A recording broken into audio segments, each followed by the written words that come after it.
Hello and welcome to Bowls 360. Tonight we're just going to do the Premier League preview for this weekend's very exciting games in round 12. First up we have the Cardinia versus Safety Bay game, a team that Safety Bay have never beaten in the Premier League. Head-to-head record there, 3-0 the way of Cardi and obviously 1-0 at the venue. Game 2 coming up at Cardi on the weekend. It's 9th versus 10th. A very interesting game of bowls, really. For the bottom section of the ladder, you would think the loser is going to really struggle to extricate themselves from the bottom two spots. Cardinia sitting in 9th are 9.5 points, or 8.5 points, shy of 8th spots double view. So their points that they get if they win will be very handy. Same as Safety Bay, they're on 25, so they're 10 points shy of double view. A win here will go a long way to getting them out of the demotion zone. Game number 2, it's the Cambridge versus Bassendean game. 6th versus 2nd. Bassendean had having a bit of a year out of the box. Head to head there, 11 wins to Cambridge, 9 wins to Bassendean, 2 draws. But at the venue, Cambridge holding a significant advantage there, 8 wins to 3. The changes, no changes for either team. I didn't even go through the changes at Safety Bay, Cambridge, Cardi, did I? It's a bit slack of me. Quickly go back to this game. Changes there for Cardinia, Gale, Montero in, Vinci and Booth out. In for Safety Bay, Zach Body out, Irene Arndt. I think, just want to mention there, Safety Bay have missed a bit of a trick here. They've got the rink of Smith and Taylor.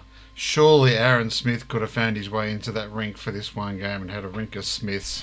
They've missed opportunity there. Hopefully at some stages during the year they get that happening. Alright, back on to game 2. Cambridge versus Bassendean, a very interesting game. They're 2nd versus 6th, but they're only 12.5 points away from each other, so points are highly valuable here. Bassendean, especially if they win this, they're 11.5 points clear of 5th. The win here, they've got another away game next week. If they can get a win out of either of those two games, it'll go a long way for them, probably holding on to a top 4 position. Cambridge really need the win here to keep climbing up the ladder and maybe find themselves into the top 4 come season's end. As we said, no changes there. This should be a very good game of bowls. It's for the Daniel Patterson Cup as well. The two clubs where Puppy was an exceptionally good player and sadly losing his life. It was probably 5 or 6 years ago now. Amazing, really. Doesn't seem like that long ago, but it is. And these two clubs play for the Patterson Cup. Bassendean going into the Patterson Cup with a win, 6-2 and +2 shots. So this shows how close the two clubs are. This will be another corker. Game 3 is South Perth versus Sorrento. It's 4th versus 7th. The home side there, South Perth, looking to get on the winners block again. Head-to-head record of 5 wins, 4 losses and a draw, and at the venue 3-1.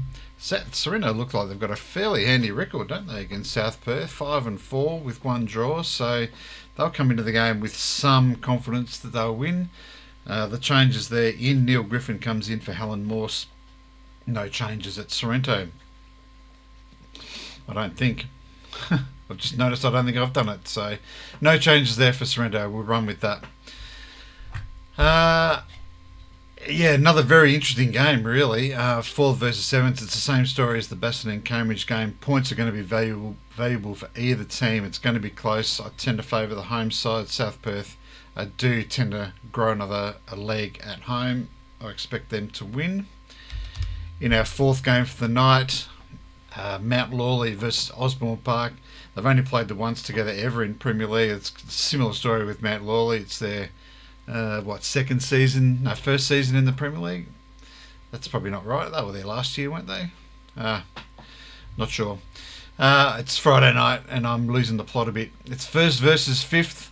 Mount Lawley looks like they've got a mortgage on top spot, so you would expect them to get the job done against Osborne Park. If Osborne Park can pinch a win here, that'll do any team that's going to beat Mount Lawley in the run home. It's almost like double points because you can't see too many teams beating Mount Lawley at home. So any points that they get, especially if it's a win, are going to be like gold dust. So the changes there, in for Matt Lawley, Park and Scott out. Maisel and Einfeld on wedding duties, I believe. For Osborne Park, Shari Solly comes in for John Goddard. Another close game, but again, you're probably going to fancy the home side to win that one. And finally, in Game 5, it's Doubleview versus Manning. Some two old Premier League stalwarts here. 11 wins, 12 losses, 3 draws in the head-to-head battle at Doubleview. It has a 5-6 record in the favour of Manning. Two very, very strong sides over the years, so no surprise that Manning might have a slight edge over Doubleview. The changes there for the View, Steele and Conway come in for Griffiths, and Kyle McElroy drops out. John Slavich taking over his rink. For Manning, Christina Christic is back from Australian duties. Tom Mitchell is absent.